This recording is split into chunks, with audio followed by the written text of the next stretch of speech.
Friends, we continually talk about baseball, basketball, boxing, football, and what have you. Tonight we're delighted to talk about tennis because we have three of the world's most famous tennis players here at our microphone. And let me introduce them first. Bobby Riggs of U.S.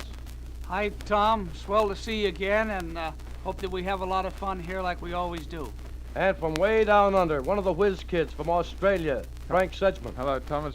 Good to be back here in Cleveland. And from far off Ecuador, Pancho Segura. Hi, Tom. Well, let's get right into it, and Bobby Riggs, you take over. Well, Tom, it's nice to have these two fellas here opposite me on the microphone because I'd sure rather have them here than I would out there on the tennis court. Well, I'd like to find out tonight, Bobby, from you fellas, why do the whiz kids from Australia continually defeat our U.S. boys? Well, that's only been the last 3 or 4 years. You can't call that real dominance, I don't think, just because they've won the last 4 or 5. How many years have you guys been dominant? 4 years, but I think it'll be another 10. You think it'll be another 10. I'll challenge that statement. But, Tom, to answer that question, in Australia, tennis is a big game. It is the equal to baseball or football here in this country. Their players, Sedgman, Ho, they're national heroes. They get the ticker tape treatment that Hogan got when he came back from the National Open last year. Those guys are in publicity. The papers, they write stories up there in the glamour magazines down there. They're big stuff down there. They're national heroes, and all the kids in Australia want to be a tennis hero, naturally, of course. And they're subsidized by sporting goods firms. They get trips overseas. They play Wimbledon. They play all year round. They got plenty of dough in their pockets, plenty of rackets, plenty of equipment, and they get to be national heroes. It's a big thing. They get 15,000 out to see almost just an inner city match. And for a big thing, the newspapers and magazines go crazy for the kids in Australia. What American kid, if we didn't have that same thing here, wouldn't go crazy for that? But we get it in boxing, football, baseball, basketball. So our kids play those games. If we could generate some of that enthusiasm that Australia has for tennis, we would have the same thing here. And until we get that, we won't have the equal opportunity to compete with them down there. And that's why, in my opinion, the biggest reason why Australia has an edge and why they are being dominant today.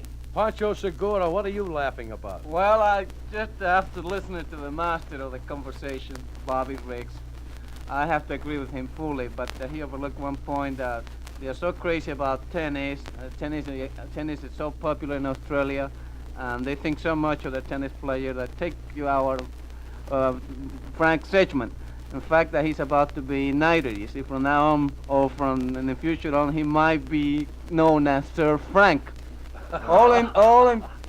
all because of his tennis ability. That's some American newspaper story. But I believe that when Pancho arrived home, you were with him, I think, Bobby, when he arrived back in Ecuador. Yes? The whole town turned out for him. They had armed guards. They had a procession up this main street, up Broadway, and he was cheered in the ticker tape parade. That's true. That's true. He is a national hero in Ecuador, just like you are in Australia. And I don't know of any tennis player in my memory that would be considered a national sports hero. What do you think about that, Tom? Well, I'm not going to get into this, brother. I'm sorry I asked that pop-off question, but I've noticed that Sedgman's face here has been red, blue, yellow, and purple. So, Frank, I'll hold these two fellas tight while you take over. Well, Tom, I think tennis in Australia is a big sport. They play more tennis there. They have more courts than anywhere else in the world. And, of course, you can play it all year round outdoors. Well, just for an example, Frank, how many city clubs would you have in Sydney or Melbourne? Well, I believe there's 10,000 courts in Sydney alone. How many courts do you think we have, or clubs around New York or Los Angeles, supposedly our biggest tennis center? There might be 5 tennis clubs in the area of Los Angeles. That's right. You don't see many. So you drive around Sydney or you drive around Melbourne, you see tennis courts everywhere. Did you drive around New York or Los Angeles? It's pretty tough to see a lot of courts. The players in Australia are better subsidized than they are here, you see. They got more dough, just as Bobby stated before, which really could give the players incentive. And they get to be national heroes as well. In other words, you agree with my statement, don't Gentlemen, you, a point of order, a point of order. Whiz kid from Australia. Frank, don't Well, let they these fellas say knock that you down. if the Australian tennis players are subsidised, I would say that the first half dozen players in Australia would be employed by a sporting goods firm, but they don't get high salaries. They'd get an average weekly wage. And, of course, they've got to earn it. They've got to go out and play exhibitions for their ball adoptions and tournaments and advertise their rackets. Doesn't this smack of semi-pro to you? I mean, isn't it, what would you call it?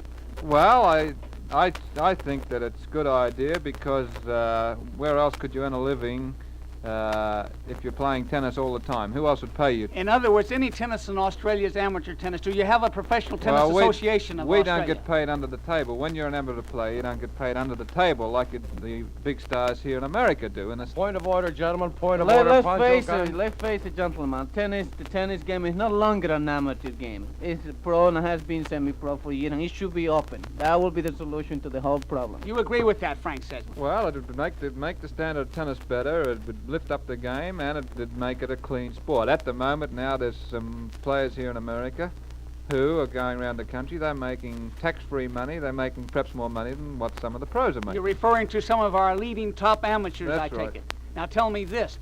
Do you have a professional association in Australia?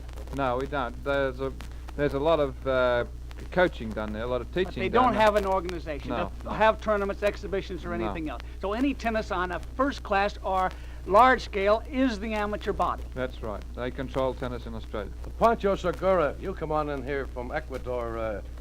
Tell me, how many tennis players do you have over there? We have very few. The Ecuadorians are very fond of indoor sports. You know, when you play Bobby Riggs and Sedgman and the rest of these fellas, you know, you have an unfair advantage. They tell me that you use both hands on that tennis racket. Why don't you play the one hand sometime? I'm gonna play with one hand tied down. If he plays me one-handed, Tom, I'll put 50 on it myself. And how about you're always beating Pancho Gonzalez? Well, I sent him home just lately, Tom. I beat him the last fight time, and he went to California to see his psychiatrist. He was going crazy, you see. Bobby Riggs, tell me, are there any youngsters in the United States coming along that you might tell us about? Yes, there are. There are some good youngsters. There is a couple from California, Johnny Lesh and Mike Franks from Beverly Hills. And there's a Jerry Moss out there practicing now who's a Floridian. And I think perhaps the best young player of all is a young fella called Mike Green from Miami Beach. I've worked with him. I like his game, and I predict great things for him in the future. Pancho? I know some kids in Arizona named Palmer who are quite good. They're about 12. And I got two of my favorite pupils right here, the Thomas sisters. They're quite good at coming along. So that you might hear from them too in the future. Well, Tom, I want to ask Frank one thing. What's the matter with Larson, Malloy, Traybert, and Statius, our top four players? Will they win back the Davis Cup for America this year, or does he think that the Australians will again hold the Davis Cup and rule supreme in amateur tennis? Well, I think three of those players you name are over the hill. I Malloy- agree with you. Malloy- What's the matter with our young players, and why don't we have them? Well, I can't tell you that, Bobby. Maybe it's just a cycle that the war has created a vacuum there that the young kids didn't take up the game. Plus, we don't have the seriously. subsidization program that you fellas have down in Australia. It could have something to do with it. No, maybe just a cycle because California has been able to produce champions all along the line right up till the present time, and at the moment there's nobody from California who's any good. And there isn't anyone hardly in sight anywhere No. either, except these young kids that we just mentioned, and that's 6 years away, Tom. Oh, you wonderful tennis players. I wish I had about an hour, but Frank Sedgman from down under in Australia, who's coming along other than Holt and Rosewell? Well, Tom, they're taking a team of 7 young kids away this year to play at Wimbledon and play over here, to play at Wimbledon and play over here, to play at Wimbledon and play over here, to play at Wimbledon and play over here in America, and of course it's a great help to them to get international competition like that. Other than Holt and Rosewell, there's a fellow named Fraser who is 20 years old, and they have 2 17-year-old kids who are coming away this year in Cooper and Emerson, who are both very good young boys. How old are they? 17. You know who we're sending to Wimbledon this year, Tom? Malloy, who's 40, Statius, who's about to retire in his 30s. Traybert is our young player who's still in college, about 24 years old. He's married and getting settled down now, and I see that our good friend Statius recommended him to give up college to devote his full time to tennis playing. Now, maybe he knows how much dough those amateurs can make. It wasn't that good when I played amateurs. Hold it, Bobby. I'm awfully glad that you told all the folk that tennis players live to get that old. Thanks very much, Bobby Riggs. Thank you very much, Frank Sedgman. And thank you, Pancho Segura. You're wonderful and loads of good luck. And thanks a lot for dropping in on our program tonight.